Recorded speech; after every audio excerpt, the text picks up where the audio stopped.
bersama saya Cang Ari. Dika Yudhistira. Ruli. Oke Bro Aye, malam ini kedatangan tamu spesial Bang Dika ILCI Lohan Club Indonesia. Ya, ngomong masih epetan, belajar jadi harus dipaksa nih Mbak Romo. Biar terbiasa. Oke, yuk Bang Dika. Siap. Ya bisa dibilang Bang Dika kita kenal juga setahun juga belum ada lah. Belum. Ya. Tiba-tiba gue secara pribadi nih Mas ya menawarkan Bang Dika kita ada program LCI. Kan dulunya beliau ini pemain koki, Pak. Iya kan? Iya. Dulunya beliau pemain koki, tiba-tiba kepincut dengan lohan, turun, langsung kasih menang. Oke, mulai dari pengenalan dulu deh Bang Dika. Oke. Kali ada kawan-kawan yang belum kenal dengan Siap. beliau. Silakan perkenalkan Bang Dika. Nama saya Dika Yudhistira.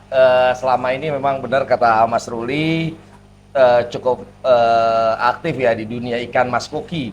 Dari 2013 kurang lebih ya 12-13 tahun.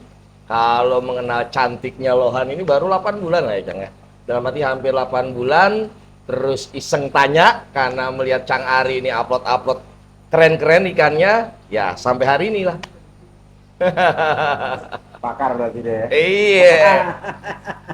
Lo pakar lohan lo. Iya.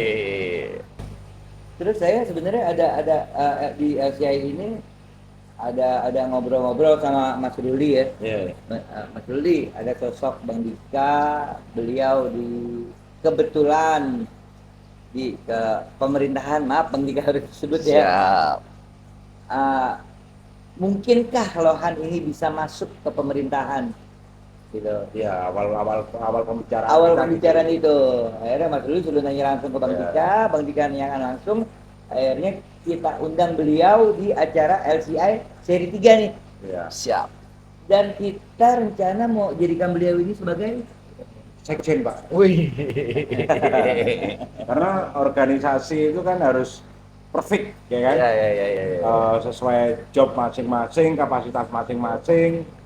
Akhirnya di situ ketuanya ada, calon ketuanya ada yang sudah nggak asing lagi, ada Oweli Lux. Kita cari sosok sekjen yang kuat, yang punya power baik di RAIA, di akar rumput dan di pemerintahan. Akhirnya Bang Dika kita tunjuk sebagai calon sekjen. Amin. yang paling keren bendaharanya, Rock Papi. Intinya LCI ini diisi organisasinya, diisi orang-orang yang punya kapasitas, Pak. Komitmen dan kapasitas. Dan emang cinta sama ikan. Ya, Ya, sudah pasti. sama. Dasarnya itu. Dasarnya itu ya. Oke, ini pertanyaan untuk Bang Dika ya. Ya. Pengenalan. Siap. Kira sudah ya. Siap. Nanti kita lebih lanjut lah, mungkin nanti ada pengenalan lagi di segmen selanjutnya Bang Dika. Ya? Boleh. Oke, menurut Bang Dika, peluang ekonomi pasar potensi ya. Bang Dika kan main koki kurang lebih 10 tahun lebih ya. Ya, 13 kurang lebih. 13 tahun. Sama Bang Dika yang baru 8 tahun. 8 bulan. 8 bulan. Nun sewu. Maaf ya, marah mulu. Dengan 8 bulan, kenapa kok ini posisi lumayan ngeri loh, ngeri sedap nih. Ya, berarti kan saya harus nanya dong. Ya. Peluang ekonomi dan pasar apa yang bisa kita dapatkan di sini? Bagaimana potensi pasar ikan hias pada umumnya ya? Ya. Pada umumnya dan spesifiknya, lohan bisa bersaing di koki atau cupang atau dan lainnya. Kita semua kan sesama penghobi nih, gitu kan? Apakah itu bisa untuk menjangkau di dalam dan di luar negeri? Ya. Monggo, Bang Dika. Kalau kita ngobrol santai ya, Cang Ari ya. Kalau kita melihat potensi ikan hias di Indonesia ya, kalau pada umumnya ya, karena kalau saya baca-baca dan berdiskusi dengan beberapa teman-teman di kementerian, potensi ikan hias di Indonesia ini luar biasa. Di tahun ini Indonesia ini peringkat 2 dunia, Mas. Yang pertama ini Jepang, kedua Indonesia, ketiga itu Singapura, keempat itu Belanda, kelima itu Thailand. Malah Thailand ini peringkat kelima. Tetapi yang menurut saya ajaib itu adalah Singapura. Singapura tidak punya sumber daya. Ya. Dia hanya hub. Dia ngambil dari Indonesia, dia jual ke luar negeri, malah bisa peringkat 3 dunia. Peringkat pertama adalah Jepang. Dia hanya mengandalkan satu jenis ikan yaitu koi, tapi bisa peringkat pertama dunia. Jadi kalau kita bicara potensi, Indonesia punya potensi karena 2 tahun lalu Indonesia di peringkat 5, sekarang di peringkat kedua. Berarti kan kalau bicara pada umumnya potensi ikan hias di Indonesia ini potensinya sangat luar biasa. Apalagi hari ini ketika tingkat ekonomi, tingkat stres orang, maka butuh sebuah hobi keindahan, termasuk saya nih, Mas Ruli Cangari. Kenapa saya juga tergiur masuk ke dunia lohan? Saya melihat lohan ini adalah salah satu obat stres, obat refreshing. Nah, di luar sana, di dunia, di global pun potensi ikan hias ini sangat luar biasa. Jadi saya melihat potensi Indonesia dan percaya diri pemerintah untuk menjadi nomor 1 untuk di pasar global ya, Bang ya. Mas, itu potensinya sangat terbuka. Jadi ikan lohan pun potensinya di luar negeri, di pasar luar negeri. Mungkin nanti kita akan bahas kendala-kendala permasalahan mengapa hari ini kondisi lohan dan bagaimana ke depannya, mungkin kita bisa diskusi. Kurang lebih gitu sih. Kayaknya kita nggak salah.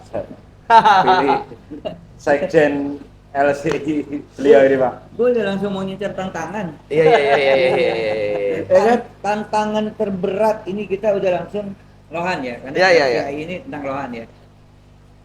Sekilas untuk ikan-ikan yang lain udah ya. Ya, ya, ya, ya. Makanya 8 bulan. Terima kasih banget 8 bulan akhirnya lohan yang dipilih untuk ikut dalam organisasinya itu kan suatu Iya. wow loh Mas. Tapi ngerayunya juga nggak gampang, Pak. Iya, karena 13 tahun main koki aja nggak ikut komunitas. Ini 8 bulan. Tahu nggak ngerayunya? 4 kali turun beliau, 4 kali turun dapat piala Mas. Ini berkat Cakari. Rayunya pakai jurus apapun.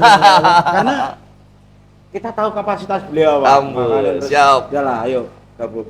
Semoga bisa amanah dan bisa maksimal aja Amin, bareng-bareng amin, amin. para abang-abang. Ya apa sih Mas, Mas Dika, tantangan terbesar untuk lohan karena gini ya, sangat sulit kita nggak bicara ekspornya kita ke lohan. Sesama pemain lohan aja untuk dia ngirim ikan itu sangat sulit sekali gitu. Sedangkan peminat lohan di luar Jawa ya khususnya itu lebih banyak mungkin. Nah terkendalanya pengiriman ini Bang Dika. Ya, ya, ya. Karena lohan termasuk apa ya? Invasif. Invasif ya. Ya, ya, ya. Invasif yang mungkin ya pemerintahan belum mengenal kalau lohan ini ternyata ini hybrid dan Ya. lohan ini bisa seperti arwana. Ya, Arwana ya. pun kita bisa bilang invasif ya. Ya, ya, ya. Gitu kan segala macam. Mungkin lewat Bang Dika bisa Bang Dika. Nah, itu memang saya menjawab pertanyaannya Cang Ari ya, bagus banget. Dalam artian, memang ini banyak yang menyalahartikan, terutama pemerintah, ikan lohan itu digolongkan ikan invasif. Oleh karena itu digeserlah ada namanya Permen atau Peraturan Menteri, Mas Ruli, itu nomor 19 tahun 2020, terkait larangan atau membatasi ikan invasif ini untuk dijual belikan. Nah, ketika saya pelajari lagi ke bawah, ternyata ada 75 ikan yang masuk golongan ikan invasif, tetapi ikan lohan tidak ada sebenarnya.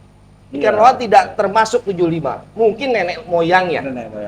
Nenek moyangnya itu masuk dari bagian itu. Nah, tetapi selama ini belum ada komunitas, organisasi yang coba berdiskusi atau memberikan kajian terhadap pemerintah bahwasanya lohan ini bukan ikan invasif loh. Nah, itu yang membuat saya tertarik di salah satu di LCI ini dengan beberapa teman-teman, terutama dengan calon ketua umum. Saya berdiskusi, ini kita harus kasih analisa terhadap pemerintah, rujukan terhadap pemerintah bahwasanya ikan lohan ini bukan ikan invasif, sehingga tadi keterbatasan, pembatasan pengiriman dan lain-lain, harus izin balai karantina di setiap dinas.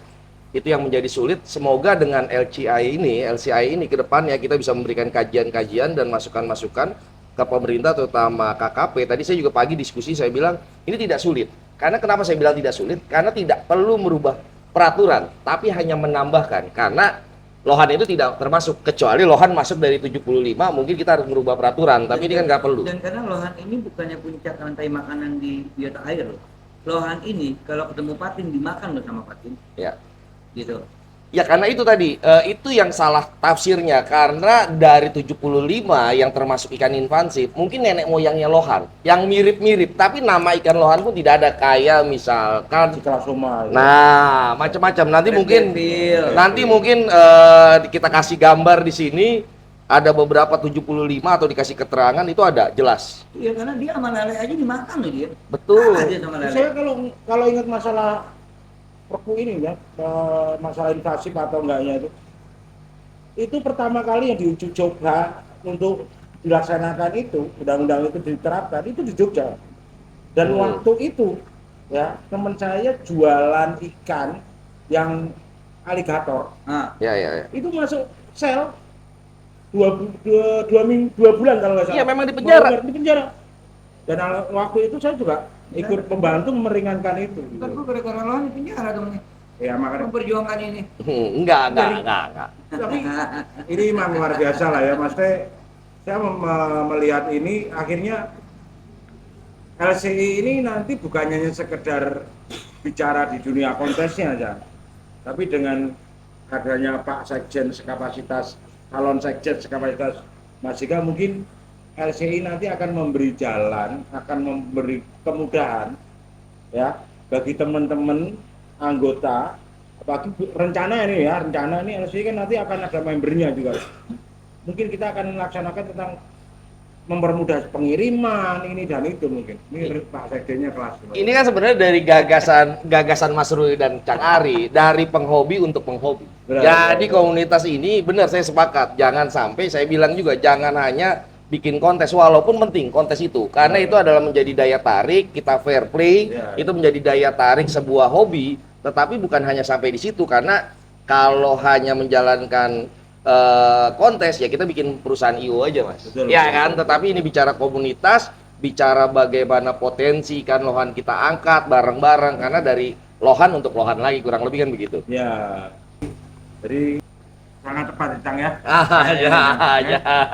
Ampun. Calon Pak Sekjen dia begitu hafal tentang undang-undang, dia bisa menyiasati. Mungkin ya LCI nanti bukan hanya akan berjuang di gengsinya di kontesnya, tapi amal ibadahnya tadi jangan membantu banyak orang untuk mempermudah pengiriman ini dan itu gitu kan. Iya secara nggak langsung sih kalau kita dibantu sama kawan-kawan penghobi juga, Ya.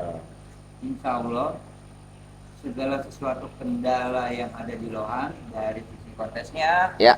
dari sisi pengiriman ikannya segala macam, pokoknya apa ya sebetulnya, logistik ya. Ya, pengiriman logistik segala ya. macam, kita akan coba buat permudah di LCI ini ya Mas. Ada wacana kecil juga ya, kebetulan Bang Dika ini yang bisa untuk tembus mungkin ke pemerintahan untuk Amin. yuk kita, pemerintah ini harus tahu nih kalau lohan ini dia ini kan hybrid, dia Bukan ini termasuk karena ini inflasi. bukan yang ikan inflasif, masuk di gitu. undang-undang itu. Ya, inflasi Oke. betul. apa peran dan dukungan pemerintah hari ini dan apa masukan bagi Bang Dika peran pemerintah ke depannya untuk meyakinkan menggunakan dunia lohan ini bukan ikan inflasif. Ya. Jadi kalau sebenarnya banyak ya, Cang ya. Saya ketika saya mengikuti dunia ikan hias, karena memang saya berangkat dulu itu juga salah satunya petani, Cang. Sebelum saya main di pemerintahan dan sebagainya, sehingga isu ikan hias itu menjadi salah satu isu yang memang saya ikuti terus, Mas. Jadi memang hari ini program pemerintah KKP itu ada yang namanya ekonomi biru, yang memang untuk mendorong dan mengembangkan dunia perikanan. Walaupun hari ini saya lihat masih banyak kekurangan. Masih banyak kekurangan dalam artian saya selalu bilang ya kita harus mendorong ekosistem dari hulu sampai hilir. Dari mulai breeding, dari mulai pemberdayaan sampai wilayah pengembangan yaitu market. Termasuk logistik. Logistik itu bagian dari ekosistem. Salah satunya di LCI yang saya diskusikan dengan teman-teman itu ada bidang anggota pemberdayaan dan pengembangan. Nah itu nextnya tuh itu juga bukan hanya bicara tadi nyambung dari Cang Ari sedikit, bukan hanya bicara kontes, tapi bagaimana mengembangkan dunia lohan, bagaimana misalkan dari sisi peraturan, dari sisi market, karena kita juga bisa berkomunikasi dengan Menteri Perdagangan yang memiliki 33 perwakilan di dunia, itu namanya Atasé Perdagangan dan ITPC Promosi Center, kita bisa bekerja sama, bagaimana memasarkan perikanan umumnya ikan lohan pada khususnya, tetapi ya tadi kita tempuh dulu nih peraturan supaya ikan lohan moga-moga kedepannya bisa terbuka. Balik lagi program pemerintah. Nanti juga hari ini Bang itu Iya. lagi kencang itu KUR,